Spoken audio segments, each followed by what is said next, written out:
Today we take a look at a super sleek and sexy and very high quality condenser microphone that works with your phone? Yes, please.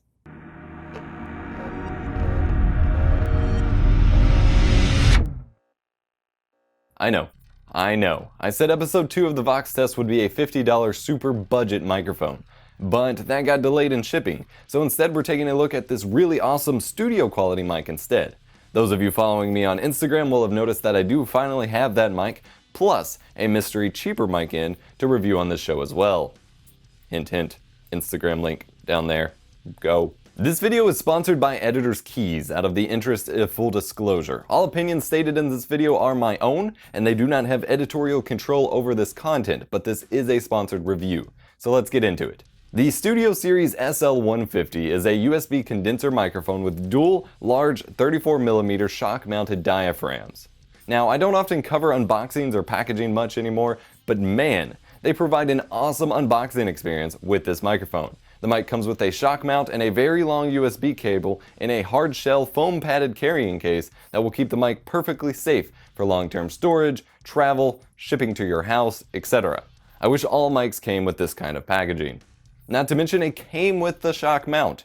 This is usually another $25 to $50 you have to spend, or closer to the $150 price point in the case of the one for my RE20, on top of the microphone price. But with the SL150 you get it bundled in for the very impressive $140 price tag. Editor's Keys also sent me a small desk stand and their dual layer pop filter with the mic. Thanks for the hookup. So far the pop filter seems to be holding up much better than the cheap generic pop filter of the exact same build type or style that I have for other mics. If that remains the case a couple months down the line, I may do a comparison video showing the value of spending a little more on the little things, but we'll have to see. Taking a look at the microphone itself, we get a gorgeous gray silver mic cylinder, close to the same color as my RE20 but with a lot more shine to it. Below the side address mic grill we get the cardioid pattern symbol along with a gold band that runs all the way around the microphone. Below that we have the Studio Series logo, the same one that's seen on the pop filter itself. And then below that is the SL150 model numbering. This leads us to the super shiny silver USB 2.0 A to B housing. Curiously enough, around this USB housing for the USB interface there is threads. The threading also goes into the mic cylinder with enough room that makes it seem like a shock mount or something similar would actually screw into the microphone. But neither the shock mount that came with it, nor any of the accessories I'm seeing on their website actually take advantage of this threading, which is kind of weird. Maybe this was a just-in-case feature or a design decision that they didn't stick with, but I feel like this may have been a missed opportunity. While writing the script for this video, I actually had the idea to try it out with my Procaster shock mount, which has a similar concept to it, but it didn't fit. The mic isn't very heavy for what it is, not at all, and it fits great into the included silverish shock mount. The desk mount they sent me is fairly high quality as well, nice padded bottom to keep it from sliding around and not have it damage my surface, my desk or my table, and it's quite adjustable.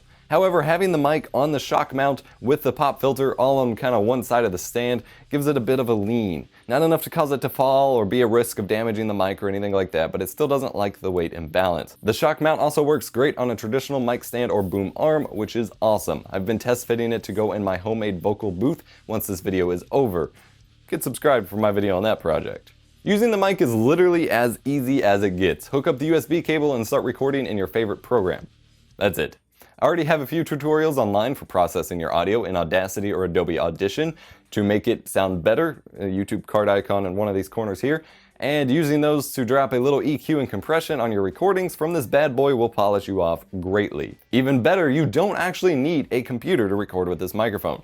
Yes, via Lightning to USB adapters or micro USB to USB female OTG adapters, which stands for on the go, you can use this microphone to record with your iPad, modern iPhone, or even Android phone. I don't know if this works with all devices per se, but I did test it with my Galaxy Note 5 smartphone here, and it worked right away with the voice recorder app that I traditionally use. Pretty flippin' awesome. Plugging the mic in on any device, even mobiles, will show a subtle but noticeable blue light inside the mic grill to indicate that it's usable.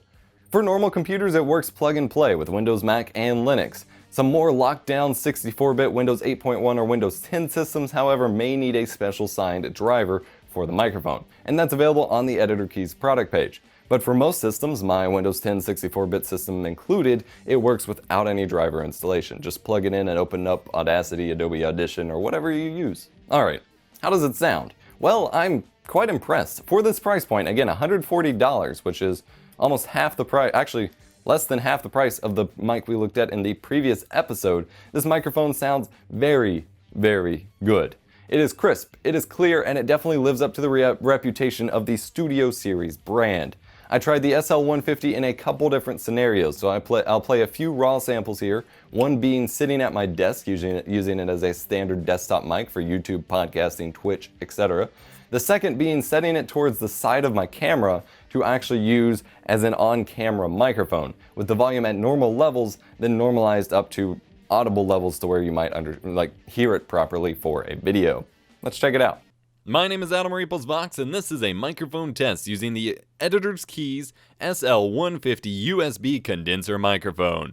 My name is Adam Vox. My name is Adam Vox. My name is Adam Vox, and you are listening to a microphone test. This is a microphone test. This is a microphone test. This is a microphone test.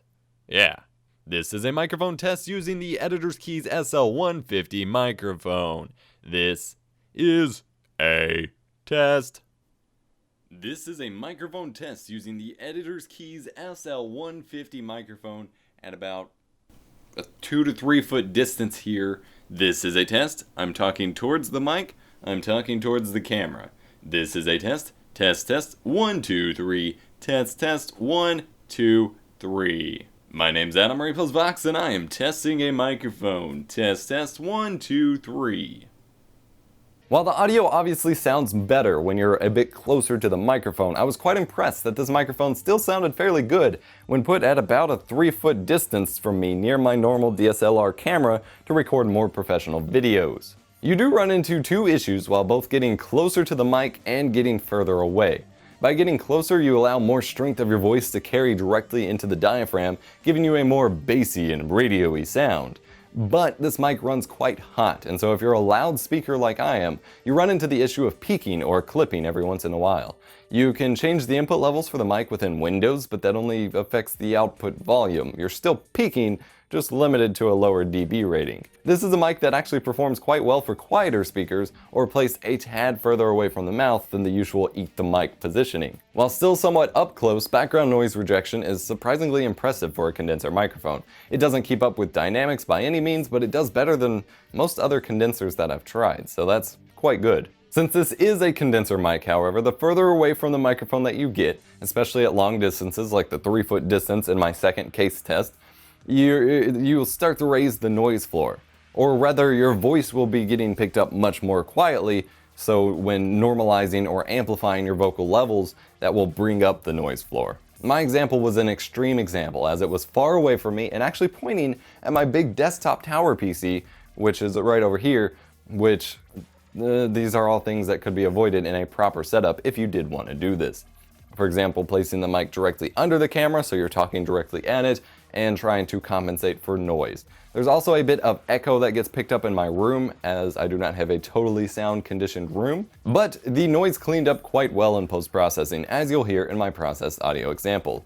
These are just my normal processing chains. Again, more audio samples will be up in my SoundCloud, linked in the description below.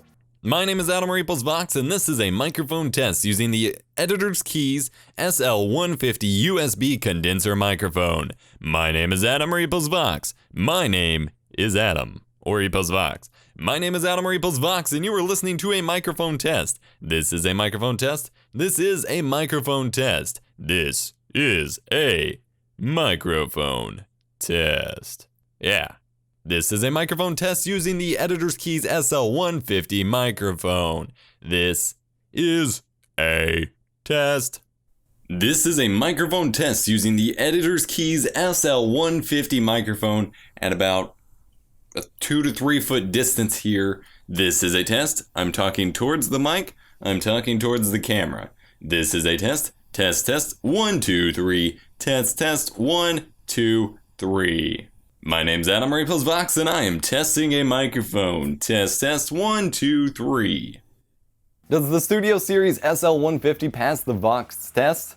Heck, yes it does. As a USB mic, it would have been nice to see some of the sound card-like features, such as headphone monitoring and, volume control and things like that, but this would have removed the flexibility of being driverless and working with anything, and would have likely raised the price out of this budget category.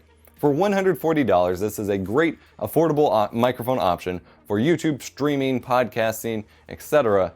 Just make sure your PC isn't super loud. Thanks to Editor's Keys for sponsoring this video and sending me this mic out for review, and thank you for watching it. As always, product links will be in the description below. Smash the like button, get subscribed, and check the YouTube card icon for the Vox Test playlist. There are lots of other microphones for me to review. Have a great one, and I'll see you next time.